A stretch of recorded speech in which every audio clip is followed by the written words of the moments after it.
Di tengah upaya perdamaian antara Iran dan Amerika Serikat, Israel terus membombardir Lebanon Selatan. Akibatnya 2 orang tewas akibat serangan tersebut.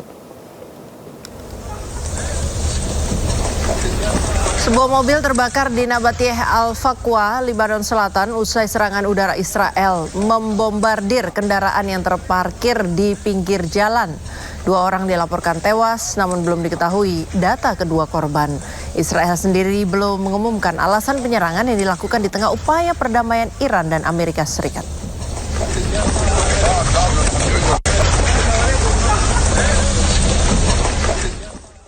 Pemirsa, Hizbullah menegaskan tidak akan menyerah terhadap Israel meski terus diserang. Sekretaris Jenderal Hizbullah Naim Hasim menyatakan seluruh anggota Hizbullah siap mati demi berperang melawan Israel. نحن الآن في مرحلة جديدة من تاريخ لبنان ومقاومته وجيشه وشعبه ومستقبله. في مرحلة اسمها مرحلة كسر المشروع الإسرائيلي. فينا نقول بعد كل هالمحاولات اللي عملتها إسرائيل كل هالسنتين 3 وصلنا هلأ لمحل إنه انكسر المشروع. مش معناتها إنه ما حيحاولوا بعد، مش معناتها إنه ما حيصير في مراحل أخرى، بس في مشروع كبير كان اسمه إنهاء حزب الله عسكريا وسياسيا وثقافيا واجتماعيا وبشريا، وإلغاء وجوده ووجود كل اللي معه على طريق إسرائيل الكبرى.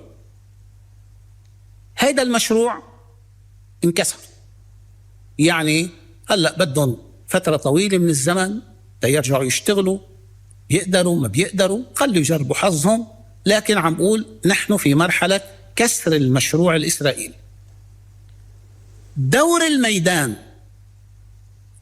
هو الأساس، يعني لو لم تكن المقاومة في الميدان ولو لم يكن الشباب الأسطوري الاستشهادي العظيم الذي ملأ الدنيا بنموذجه الراقي المستعد للتضحية بالنفس والمال وإراقة الدماء وخسارة البيوت والأهل وكل شيء فقط من أجل أن يبقى واقفا يمنع الاحتلال من أن يحقق أهدافه، لو ما كان هدول موجودين بالميدان ما كنا وصلنا لهالنتيجة.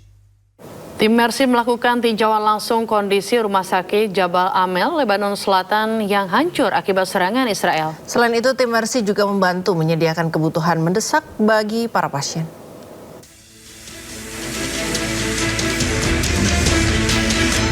Tim Mercy meninjau langsung kondisi rumah sakit Jabal Amel di kota Tyre, Lebanon Selatan yang terdampak serangan Zionis Israel pada hari Sabtu. Sejumlah fasilitas seperti laboratorium medis, ruang perawatan intensif atau ICU, dan area parkir mengalami kerusakan berat dengan puing-puing berserakan. Jadi bangunan ini adalah tempat praktek dokter-dokter atau supply juga barang-barang kegiatan medis diletakkan di sini, dan kemudian mereka juga banyak melakukan praktek di gedung ini. Entah kenapa diserang oleh pihak penjajah, tapi yang pasti akibat dari serangan itu juga menimbulkan banyak sekali korban yang berada di sekitar klinik ini, dan kita bisa lihat begitu banyak sekali bangunan-bangunan yang hancur. Selain itu, tim Mercy juga turut membantu petugas medis Lebanon yang menyediakan obat-obatan untuk para pasien. Mereka mengidentifikasi kebutuhan mendesak yang diperlukan oleh Rumah Sakit Jabal Amel yang menjadi salah satu pusat layanan medis utama di Lebanon Selatan. Serangan militer Israel dilaporkan menewaskan 4 orang dan melukai 127 orang, dengan sebagian besar korban luka merupakan tenaga medis rumah sakit. Warga Lebanon Selatan yang mengungsi kembali ke wilayahnya masing-masing setelah Amerika Serikat Iran sepakat gencatan senjata. Jalan-jalan menuju Lebanon Selatan mengalami kemacetan panjang oleh ratusan mobil yang dikendarai oleh warga untuk kembali ke rumah mereka. Sebelumnya warga ini mengungsi sejak Israel membombardir kawasan Lebanon Selatan dalam pusaran perang Amerika Serikat Iran. Kendati menyambut gembira adanya gencatan senjata, warga Lebanon menyaksikan gencatan senjata dapat berjalan lama.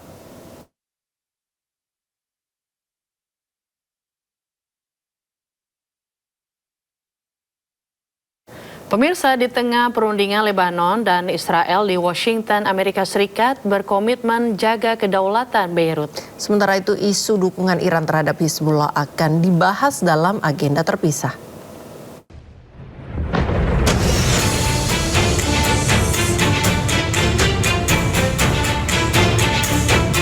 Menteri Luar Negeri Amerika Serikat Marco Rubio menegaskan Washington akan berbicara dengan pemerintah Lebanon terkait berbagai isu.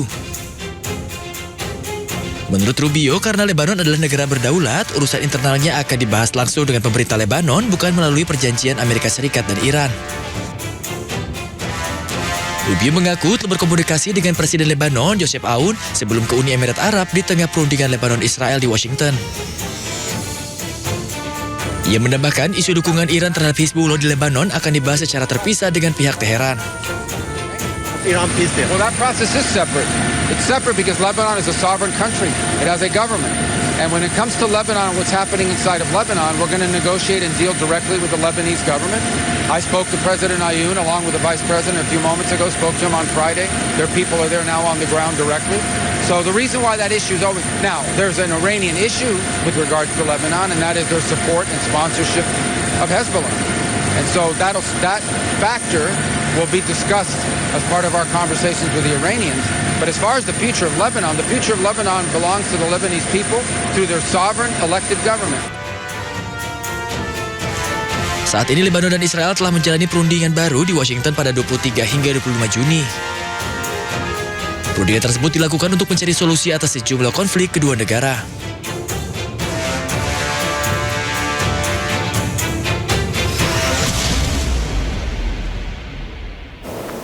Perdana Menteri Pakistan Shehbaz Sharif menegaskan memorandum antara Iran dan Amerika Serikat tidak termasuk rudal balistik. Sharif juga meminta negara-negara untuk tidak menerapkan standar ganda.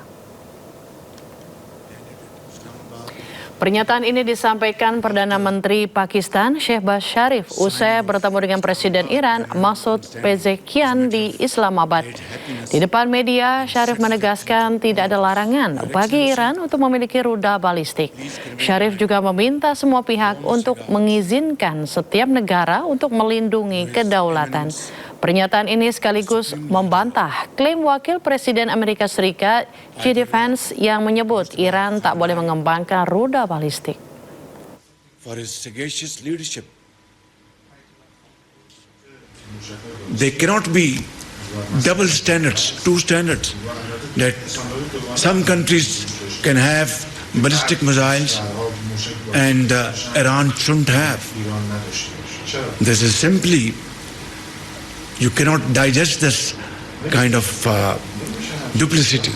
So I think I wanted to make it very clear, Excellency, that the MOU, which has been signed by me as a mediator, does not mention about ballistic missiles at all.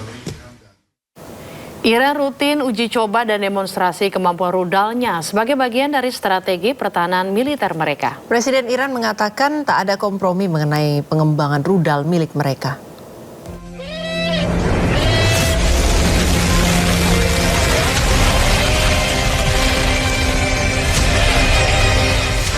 Iran secara rutin terus melakukan uji coba dan demonstrasi kemampuan rudalnya sebagai bagian dari strategi pertahanan militer mereka. Presiden Iran Masoud Pezeshkian juga membela program rudal Teheran selama konferensi pers bersama dengan Perdana Menteri Pakistan Muhammad Shehbaz Sharif di Islamabad pada hari Selasa. Pezeshkian mendukung posisi Sharif bahwa nota kesepahaman yang ditandatangani antara Washington dan Teheran tidak menyebutkan rudal balistik. تفاهمنامه‌ای که داشتیم وجود نداره و هیچ وقت وجود نخواهد داشت. اگر ما موشکامون که برای دفاع از خودمون بود نبود اسرائیل ایران رو و آمریکا ایران رو مثل غزه شخم میزدن و به پیر و جوان رحم نمیکردن. اینا از حقوق بشر دم میزنن. دروغ بزرگی است و اگر ما نمیتونستیم از خودمون دفاع کنیم قطعا کشور ما رو اینا رحم نمیکردن و قدرت ما رو نابود میکردن. در نتیجه هیچ وقت هیچگاه در مقابل توان دفاعی خودمون با هیچ کس گفتگو نخواهیم کرد. Sebelumnya, Perdana Menteri Pakistan Muhammad Shehbaz Sharif dalam konferensi pers bersama dengan Presiden Iran Masoud Pezeshkian di Islamabad pada hari Selasa mengatakan bahwa nota kesepahaman yang ditandatangani antara Washington dan Teheran tidak memuat referensi apapun tentang rudal balistik. This MOU does not mention about ballistic missiles. It was never on the table. It was never on the agenda. And Iran side never wanted to even discuss about it. So I want to make it abundantly clear that ballistic missiles, and of course, they cannot be double standards, two standards, that some countries can have ballistic missiles and Iran should. The MOU, which has been signed by me as a mediator, does not mention about ballistic missiles at all. Di sisi lain, Wapres AS sempat mengeluarkan pernyataan bahwa dalam MOU, Iran dibatasi untuk mengembangkan kemampuan rudal yang bisa mengancam negara lain. Namun kini hal ini dengan tegas dibantah oleh Iran maupun mediator Pakistan. Amerika Serikat dan Iran berbeda pendapat soal rencana inspeksi Badan Atom PBB atau IAEA ke situs nuklir Teheran. Presiden Amerika Serikat Donald Trump mengatakan inspeksi nuklir Iran akan dilakukan 100%.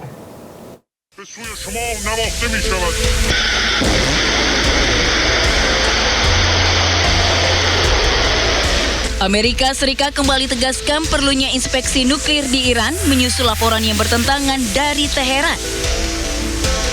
Beda pendapat terkait rencana inspeksi yang akan dilakukan Badan Atom PBB atau IAEA muncul. Meski Iran dan Amerika Serikat sepakati nota kesepahaman damai akhir pekan lalu untuk akhiri perang. Presiden Amerika Serikat Donald Trump menyatakan inspeksi nuklir Iran akan dilakukan 100%. They're wrong. They know they're wrong. They told us inside, and we have it down 100% inspections. And if they were right, I'd cancel the meetings right now. Jubir Kemlu Iran Ismail Bagei sebelumnya membantah pemerintah mengizinkan IAEA melakukan inspeksi situs nuklir Iran.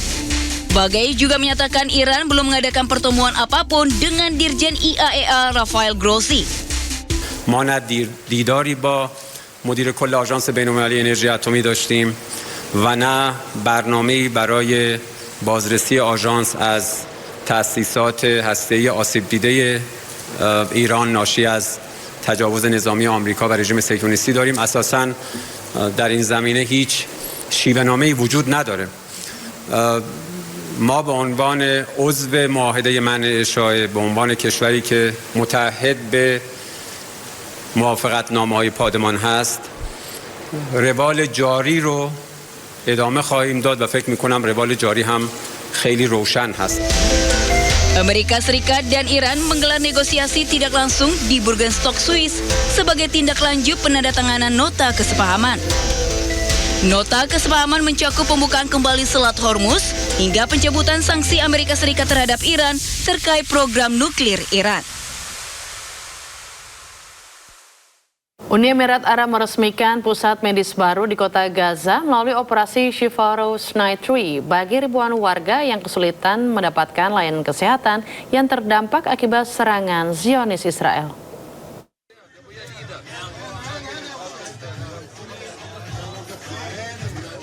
Di tengah kehancuran akibat perang yang masih berlangsung, operasi Shifa Rose Night 3 meresmikan pusat medis Emirates di kota Gaza. Fasilitas kesehatan ini dibangun untuk melayani warga Gaza Utara, salah satu wilayah yang mengalami dampak paling berat sejak pecahnya konflik antara Israel dan Hamas. Sejumlah ruang pelayanan telah dilengkapi peralatan medis modern, perlengkapan kesehatan, serta apotek dengan stok obat-obatan yang memadai.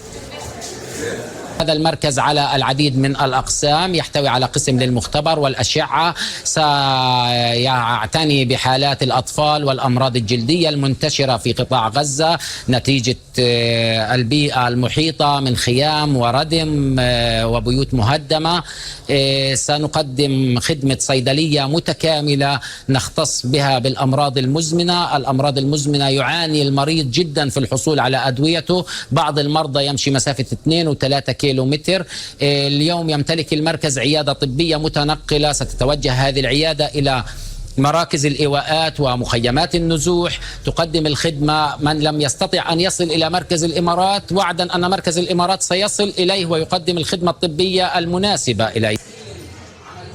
Pusat medis di kota Gaza ini merupakan fasilitas kedua yang dibuka dalam program kemanusiaan tersebut. Setelah sebelumnya, pusat serupa diresmikan di Khan Yunis, Gaza Selatan. Pihak pengelola berharap kehadiran fasilitas baru ini dapat memperkuat sistem layanan kesehatan di Gaza dan membantu meringankan penderitaan warga yang telah berbulan-bulan hidup di tengah konflik dan krisis kemanusiaan. YLBH meminta Kapolri, khususnya Divisi Propam, untuk mengusut dugaan oknum polisi yang memberikan uang kepada perwakilan mahasiswa. Ya pemirsa, informasinya akan hadir usai jeda. Tetaplah bersama kami di Sindo Today.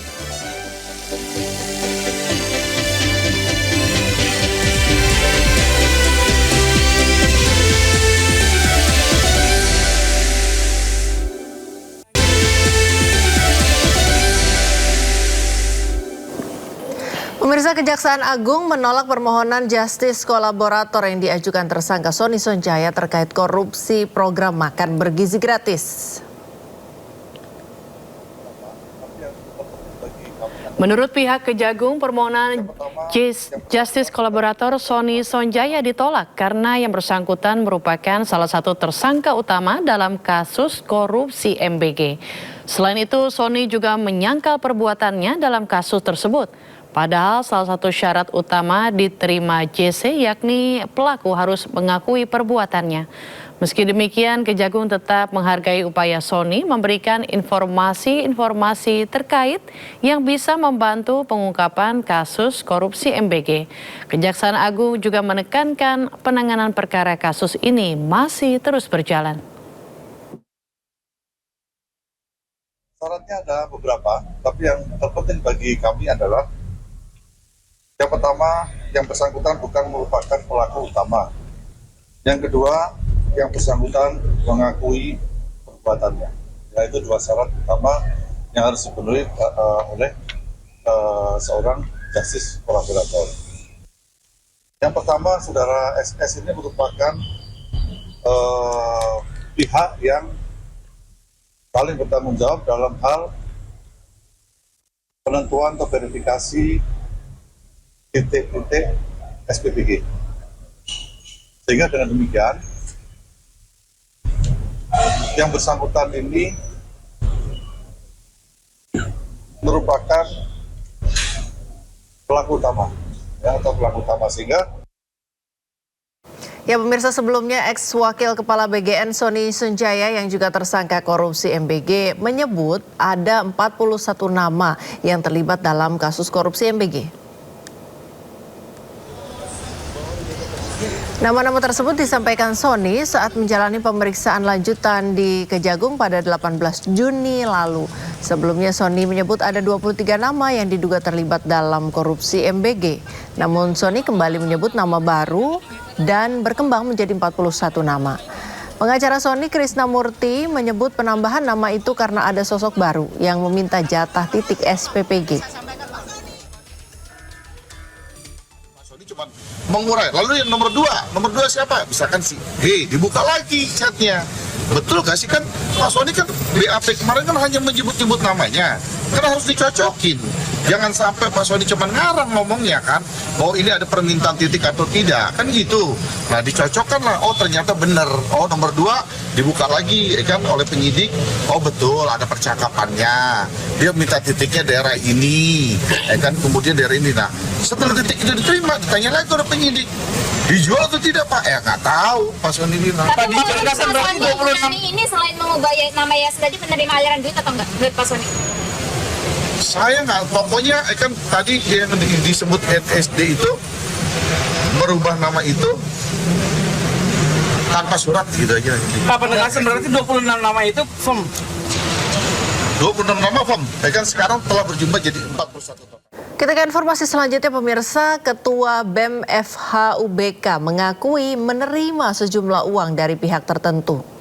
Ya, total uang 20 juta rupiah agar bisa membatalkan unjuk rasa. Pihak kampus telah memanggil mahasiswa dan membentuk tim investigasi. Terkait uang itu memang saya terima. Muhammad Abdi Mauludin, Ketua Badan Eksekutif Mahasiswa Fakultas Hukum Universitas Bung Karno, mengakui menerima sejumlah uang. Sebagai pelaku. Ia menjalani sidang terbuka yang dihadiri ratusan mahasiswa serta Sivitas Akademika UBK. Meski sempat menolak, ia akhirnya mengaku setelah didesak rekan-rekannya, Abdi menerima sejumlah uang dengan alasan untuk biaya operasional aksi. Total sekitar 20 juta rupiah. Abdi akhirnya mengaku menerima uang dari pihak tertentu di mana awalnya ditawarkan agar demonstrasi batal digelar. Dana tersebut kemudian dipecah dan dibagikan ke beberapa pihak mulai dari senior kampus hingga pengurus BEM lainnya dengan nominal 2 hingga 2,5 juta rupiah per orang. Terkait uang itu memang saya terima 20%. Kemana distribusinya? Sebutin orang-orang. Saya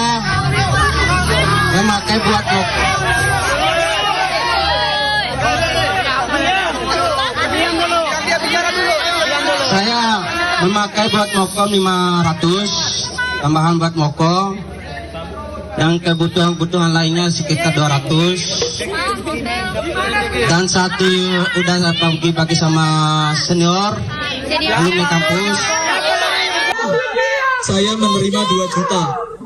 Udah ya. Wakil Ketua BEM setahu saya menerima.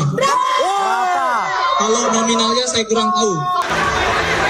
Usai sidang terbuka sempat terjadi kericuhan saat mahasiswa berusaha mengejar rekan-rekannya. Pihak kampus UBK mengaku telah menerima informasi bahwa Ketua BEM FHUBK menerima uang 20 juta rupiah sebelum unjuk rasa. Dalam kasus ini kami sudah memanggil Ketua BEM Fakultas Hukum Saudara Abdi dan dia sudah membuat pengakuan secara resmi kepada kami pihak universitas bahwa dia menerima uang sebesar 20 juta melalui oknum senior alumni dari Fakultas Hukum UBK yang diserahkan oleh oknum aparat kepolisian. Jadi ada pengakuan dari yang bersangkutan. Dalam proses ini kami Unsur Kanos sudah membentuk tim investigasi. Sebelum polemik ini pecah, Abdi bersama perwakilan mahasiswa lainnya sempat diterima oleh Wakil Presiden Gibran Rakabuming Raka di Istana Wapres. Mereka menyampaikan sejumlah tuntutan. Dari Jakarta, tim liputan iNews melaporkan. Pemirsa, Yayasan Lembaga Bantuan Hukum Indonesia atau YLBHI mengecam dugaan aliran uang yang diterima perwakilan mahasiswa dalam unjuk rasa bertemakan Tata Ulang Indonesia pada 15 Juni lalu di Medan Merdeka Selatan. YLBHI meminta Kapolri khususnya Divisi Propa mengusut dugaan oknum polisi yang memberikan uang kepada perwakilan mahasiswa. Ini bukan hanya merusak semangat masyarakat, semangat mahasiswa yang mereka selama ini bergerak dengan murni ya, dengan nurani, sekarang bergerak karena uang gitu. Tapi yang kedua, dia menjadi memblurkan suara rakyat. Harusnya suara rakyat terdengar oleh presiden, oleh pimpinan DPR, malah diblurkan oleh demo-demo bayaran. Ini praktik yang selama ini berlangsung lama dan sudah seharusnya tidak boleh ada. Yang kedua, kita juga bertanya dari mana uangnya. Kan uang ini harus jelas. peruntukannya, APBN, dan bisa diaudit. Tentu dalam audit inilah hal yang bermasalah secara hukum. Jadi menurut saya badan-badan pemerintahan ya seperti Bapisus atau apa itu harus berani mengungkapkan ini siapa dan dari mana uangnya gitu. Yang ketiga tentu di level mahasiswa atau di level aktivisnya kita berharap dan meminta tidak lagi hal seperti ini.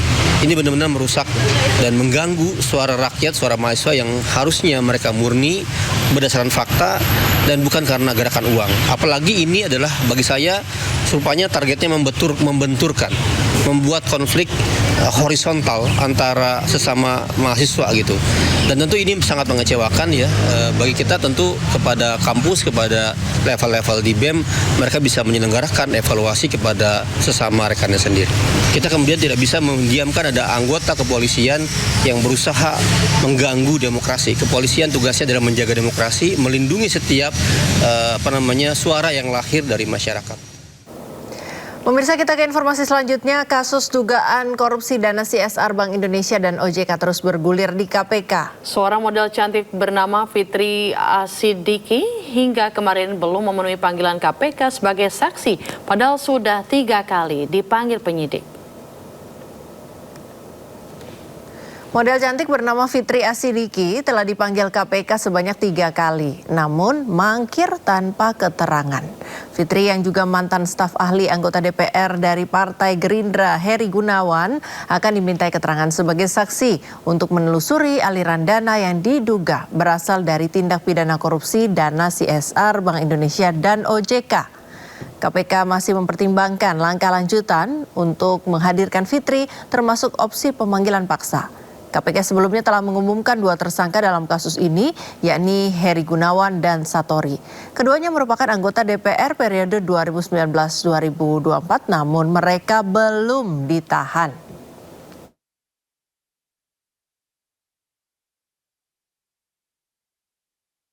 Untuk mengetahui pemanggilan yang akan dilakukan KPK terhadap model dan mantan staf ahli DPR Fitri Asidiki, kami sudah terhubung dengan rekan Naura Syafika bersama juru kamera Yudi Richard di Gedung Merah Putih KPK Jakarta. Ya, selamat pagi Naura. Kapan rencananya Fitri akan dijemput paksa oleh KPK? Silakan laporannya. Ya, baik, selamat pagi Ayu, Priska dan juga pemirsa. Memang sudah 4 kali pemanggilan dilakukan kepada Fitri Asidiki, model dan juga mantan dari staf ahli anggota DPR Heri Gunawan. Di mana memang untuk 4 kali pemanggilan ini dimulai dari tanggal 9, 11, 15 dan terakhir di tanggal 23 Juni Fitri ini masih mangkir dari pemanggilan penyidik KPK. Sehingga memang dari jubir KPK yaitu Budi Prasetyo ini sudah mempertimbangkan adanya pemanggilan ataupun juga penjemputan secara paksa karena panggilan tersebut selalu dihindari oleh Fitri. Dan memang kalau misalnya kita melihat dari kasus ini, perkembangannya untuk Fitri Asidiki ini menjadi saksi atas kasus dugaan penerimaan gratifikasi dan juga tindak pidana pencucian uang dari kasus terkait program sosial CSR di Bank Indonesia dan juga OJK Otoritas Jasa Keuangan.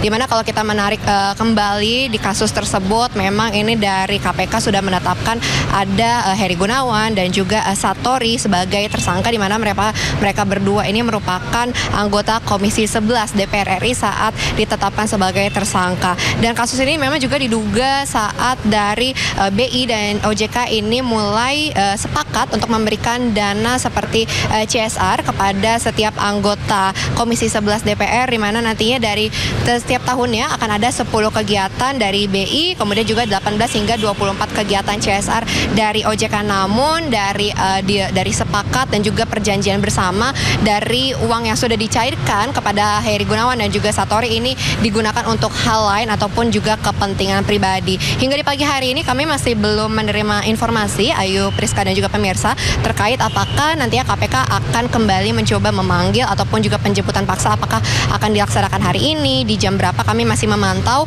karena memang di pagi hari ini untuk wilayah ataupun juga lingkungan Gedung Merah Putih KPK ini masih belum banyak terlihat oleh awak media. Hanya beberapa dari karyawan KPK yang hendak pergi atau hendak berangkat ke kantor KPK ini. Kami masih akan memantau dan juga mengupdate kembali kepada Ayu, Priska dan juga pemirsa. Sementara itu kembali ke studio. Ya, terima kasih rekan Nora Syafika dan juru kamera Yudi Richard telah melaporkan langsung dari Gedung Merah Putih KPK Jakarta. Selamat bertugas kembali.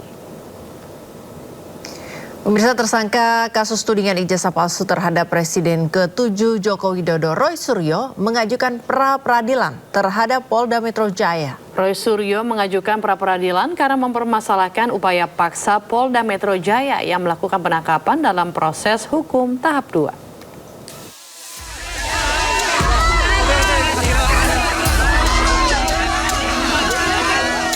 Permohonan pra-peradilan Roy Suryo didaftarkan pada Senin lalu dalam website Sistem Informasi Penelusuran Perkara SIPP Pengadilan Negeri Jakarta Selatan. Roy Suryo sebagai pemohon mempermasalahkan sah atau tidaknya upaya paksa penangkapan dan penggeledahan. Adapun termohon dalam pra-peradilan ini adalah Polda Metro Jaya, yakni Kapolda Metro Jaya dan Direskrimum Polda Metro Jaya, serta tim penyidiknya, Jaksa Agung, Jampidum, dan Kejaksaan Tinggi Jakarta. Kuasa hukum Roy Suryo menyatakan sejak awal penangkapan terhadap Roy dan Dr. Tifa, pihaknya keberatan dengan upaya paksa yang dilakukan Polda Metro Jaya. Tim kuasa hukum menilai mekanisme penangkapan dan penahanan yang dilakukan Polda Metro Jaya melebihi kewenangan. Dari Jakarta, tim liputan iNews melaporkan.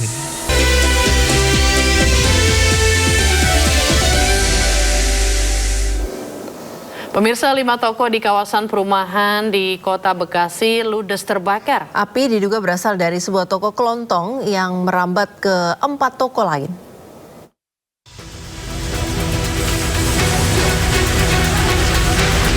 Lima toko di kawasan perumahan Pesona Anggrek, Kota Bekasi, Jawa Barat, ludes dilalap si jago merah.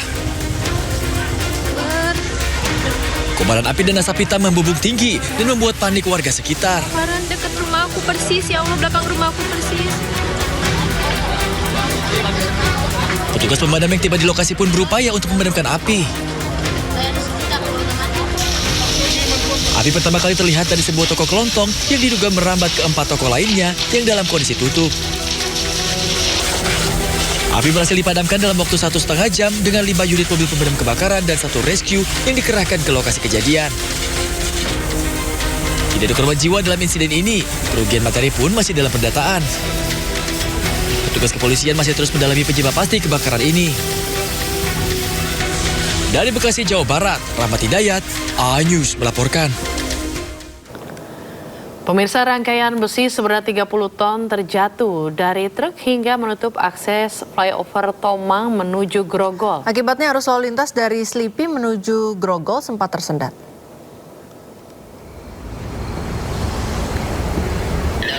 Rangkaian besi menutup akses flyover Tomang menuju Grogol, Jakarta Barat. Polisi memberlakukan buka tutup jalan untuk mempermudah pemindahan rangkaian besi yang tersangkut di jalan tol. Penutupan untuk menjaga keselamatan pengguna jalan yang melintas. Sebelumnya saat subuh, truk mengangkut rangkaian besi dari tol Kebonjeruk menuju Tanjung Priok mengalami kecelakaan. Pengait rangkaian besi tiba-tiba terlepas saat melintasi jalan menurun dan menikung tajam. Akibatnya muatan lembaran besi tumpah ke jalan.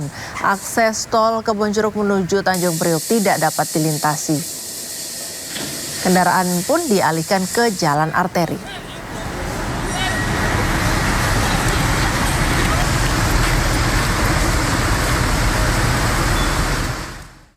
Pemirsa, dalam sehari aksi penjambretan terjadi di kawasan Grogol, Jakarta Barat. 2 pengendara motor tertangkap warga dan menjadi bulan-bulanan warga usai kedapatan menjambret kalung emas. Sementara seorang pria Parubaya menjadi korban penjambretan saat berjalan kaki hendak pulang ke rumah.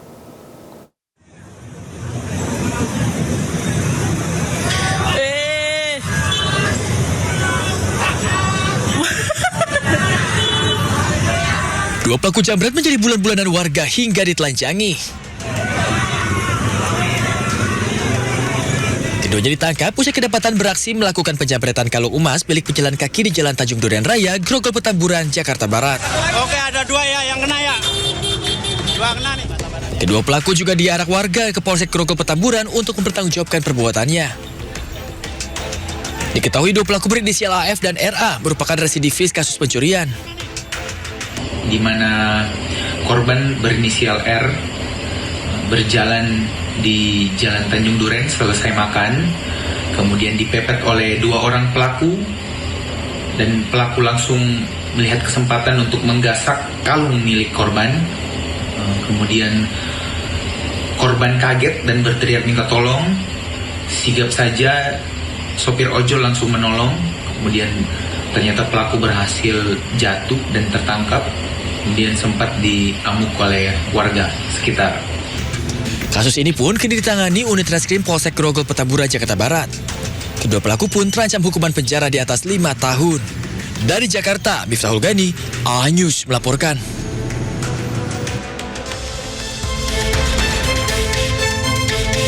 Seperti inilah aksi kriminal jalanan yang terjadi di Jalan Tawajal Ujung, Grogol Petamburan, Jakarta Barat. Seorang pria parubaya yang tengah berjalan kaki tiba-tiba dijambret oleh 2 orang pengendara motor. Akibatnya, telepon genggam yang berada di tangannya berpindah tangan. Meski korban sempat mengejar, namun pelaku berhasil lolos membawa kabur telepon genggamnya. Dia habis makan dari warung makan, jalan mau pulang. Nah di tengah jalan dia mungkin lagi main HP ya. Terus nggak tahu dari belakang langsung disabet sama motor boncengan. Berapa orang Pak pelakunya Pak? 1 motor boncengan 2 orang. Oh berarti ini warga Bapak juga ya Pak ya? Warga saya, rumahnya situ kebetulan ada di dekat sini. Dia dari arah sana jalan, habis makan tiba-tiba cepat kejadian neset. Makanya dia langsung lapor saya minta CCTV-nya.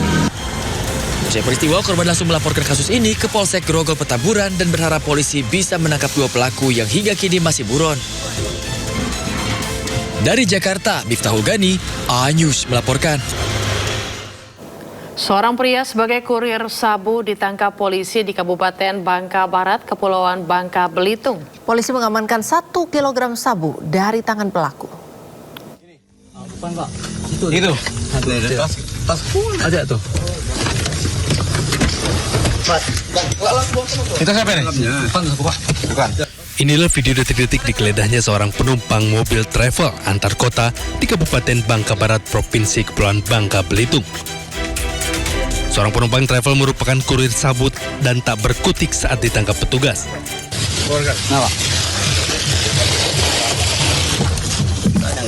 Dari tangan pelaku, petugas menyita sebanyak 1 kilogram sabu-sabu yang ditaksir senilai 800 juta rupiah.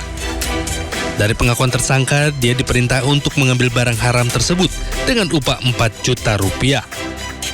Saat ini petugas masih melakukan pengembangan siapa saja yang terlibat dan memburu pemilik sabu 1 kilogram tersebut. Kasus tindak pidana narkotika ini, Polres Bangka Barat berhasil mengamankan narkotika jenis sabu sebanyak 1040 gram, yang artinya kurang lebih bisa menyelamatkan sekitar 6.000 jiwa anak bangsa dari penyalahgunaan narkotika, dan barang bukti yang diamankan tersebut ditaksir mencapai nilai 800 juta, kurang lebihnya demikian. Atas perbuatannya, tersangka dijerat pasal tentang narkotika dengan ancaman hukuman mati. Dari Bangka Barat, Bangka Belitung, Oma Kisma, A-News melaporkan. Pemirsa, Palang Merah Indonesia PMI Jakarta Pusat menggelar kegiatan Jumpa Bakti Gembira dan Temu Karya di Bumi Perkemahan Wiladatika, Cibubur, Jakarta Timur. Kegiatan yang mendapat dukungan dari MNC Peduli ini menjadi ajang untuk meningkatkan keterampilan, kepemimpinan, dan juga semangat kemanusiaan bagi generasi muda. Ribuan Palang Merah remaja sangat antusias mengikuti kegiatan Jumpa Bakti Gembira dan Temu Karya atau Jumtek PMR dan relawan PMI Jakarta Pusat yang berlangsung di Bumi Perkemahan Wiladatika, Cibubur, Jakarta Timur. Kegiatan yang berlangsung dari tanggal 23 hingga 25 Juni 2026 ini mendapatkan dukungan dari MNC Peduli. Kegiatan ini bertujuan untuk meningkatkan kompetensi, memperkuat solidaritas, serta menumbuhkan semangat kepedulian terhadap sesama. Saya rasa ini cara yang paling tepat untuk bagaimana kemudian anak-anak kita dipertemukan, ya, dibersamai, sehingga rasa persaudaraan, rasa cinta terhadap Jakarta itu harus dibangun. Ini adalah ajang untuk anak-anak kita untuk meningkatkan keterampilannya, karena mereka kan sudah dibekali dengan berbagai keterampilan, misalnya pertolongan pertama, bagaimana menghadapi tanggap darurat bencana. Saya terima kasih banget ya khususnya buat MNC Peduli yang selalu mendampingi PMI Kota Jakarta Pusat di dalam berbagai kegiatan. Sama buat ibunda kita, Ibu Jessica Haritanu yang selalu betul-betul aware kepada PMI untuk terus mempromosikan PMI, masyarakat PMI kepada masyarakat. Para peserta mengaku sangat antusias mengikuti berbagai kegiatan. Mereka juga mengikuti pelatihan life skill, mulai dari kepemimpinan, komunikasi, menjaga kerja sama tim, kesiapsiagaan bencana, hingga keterampilan palang merah yang dapat diterapkan dalam kehidupan sehari-hari. Ini pastinya saya senang banget ya, apalagi ini merupakan Jumtek pertama saya. Jadi saya ngerasa kalau misalkan ini bermanfaat. Dalam kegiatan ini, para peserta juga mengikuti lomba membuat tandu darurat untuk memberikan pertolongan pertama dan melakukan evakuasi korban dengan cepat, tepat, dan aman saat menghadapi situasi darurat. Dari Jakarta, Bagus Prasetya Adi, Andri Setiawan, iNews melaporkan.